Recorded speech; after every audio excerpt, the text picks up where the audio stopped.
कौन थे वो योद्धा जिन्होंने युद्ध ना करते हुए भी जिताया पांडवों को? आंखें ना होने के बावजूद भी देख लिया था सब कुछ। कौन थे वो शक्तिशाली योद्धा जिनसे भगवान कृष्ण भी हो गए थे चिंतित? दोस्तों, आज के वीडियो में हम बात करेंगे एक ऐसे योद्धा के बारे में जो अपने सिर्फ एक बाण से कर देते महाभारत के युद्ध का अंत। तो दोस्तों, महाभारत युद्ध को भारत के इतिहास का सबसे खतरनाक युद्ध माना जाता है। ये युद्ध इतना भयंकर था कि इसमें कई योद्धाओं को अपनी जान गंवानी पड़ी। दोस्तों, जब महाभारत के युद्ध की बात होती है तब कौरवों और पांडवों का नाम मन में आता है, लेकिन साथ साथ कुछ ऐसे योद्धाओं के नाम भी सामने आते हैं जो इस युद्ध को पल में खत्म कर सकते थे, लेकिन कुछ मजबूरी या यूं कहें कि वरदान के चलते वो इस युद्ध में शामिल नहीं हो सके, लेकिन फिर भी युद्ध में अपना योगदान जरूर दिया। इन योद्धाओं में सबसे पहले भगवान कृष्ण का नाम आता है और एक ऐसे भी योद्धा का नाम आता है जो थे तो कौरवों के साथ, लेकिन फिर भी पांडवों की जीत का सहारा बन गए।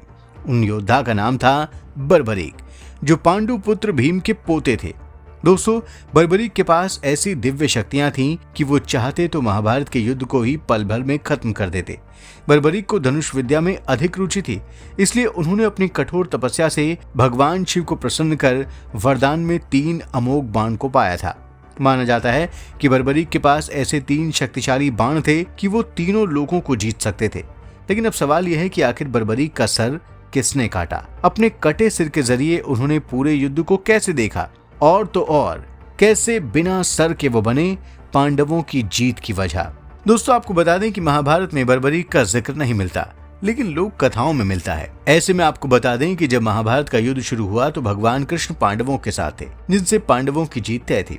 लेकिन कृष्ण जी इस बात से भी चिंतित थे कि अगर बर्बरीक कौरवों की तरफ से लड़ेंगे तो पांडवों की हार निश्चित है, क्योंकि बर्बरीक ने अपनी माता को वचन दिया था कि युद्ध में जो पक्ष कमजोर होगा वो उसकी ओर से लड़ेंगे और भगवान भोलेनाथ के दिए अजय बाणों से विपक्षी को हरा देंगे। भगवान श्री कृष्ण को जब बर्बरीक की इस योजना के बारे में पता चला तो भगवान श्री कृष्ण ने बर्बरीक को युद्ध से दूर रखने के लिए कोई बहाना ढूंढा। ऐसे में भगवान कृष्ण अपना भेष बदलकर बर्बरीक से मिलने पहुंचे।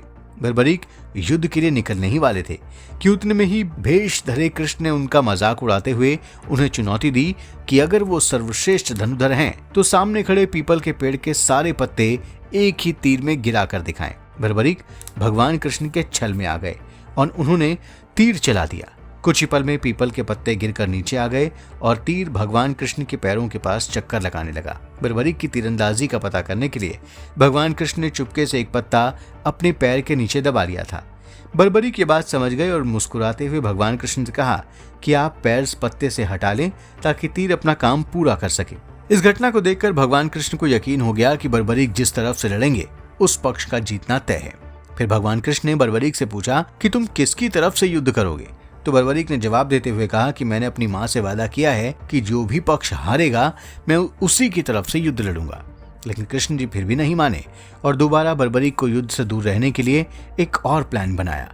भगवान कृष्ण ने बर्बरीक से दान में उसका सिर मांग लिया। बर्बरीक अपनी बात के साथ साथ अपने वचन के भी पक्के थे, लेकिन अपना शीश काटने से पहले बर्बरीक ने भगवान कृष्ण से विनती की कि वो सिर्फ एक बार उन्हें अपने वास्तविक रूप के दर्शन करा दें। भगवान कृष्ण ने बर्बरीक की विनती स्वीकार करते हुए कोई और इच्छा मांगने को कहा।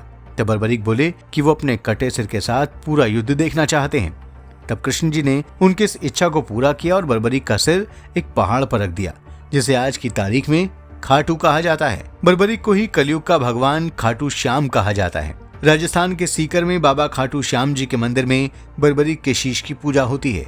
लेकिन दोस्तों, आखिर बर्बरीक का शीश कैसे पहुंचा राजस्थान? ऐसे में आपको बता दें कि महाभारत युद्ध खत्म होने के बाद भगवान श्री कृष्ण ने बर्बरीक के शीश को आशीर्वाद देते हुए रूपावती नदी में बहा दिया था। तो दोस्तों, ये थी कहानी बर्बरीक की, जिन्होंने बिना धड़ के सर से देखा पूरा महाभारत का युद्ध और कृष्ण जी ने पांडवों के साथ युद्ध में मिलकर विजय प्राप्त की। आपको इस वीडियो को लेकर क्या कुछ कहना है हमें कमेंट्स में जरूर बताएं और हमारे चैनल को सब्सक्राइब भी करें। धन्यवाद।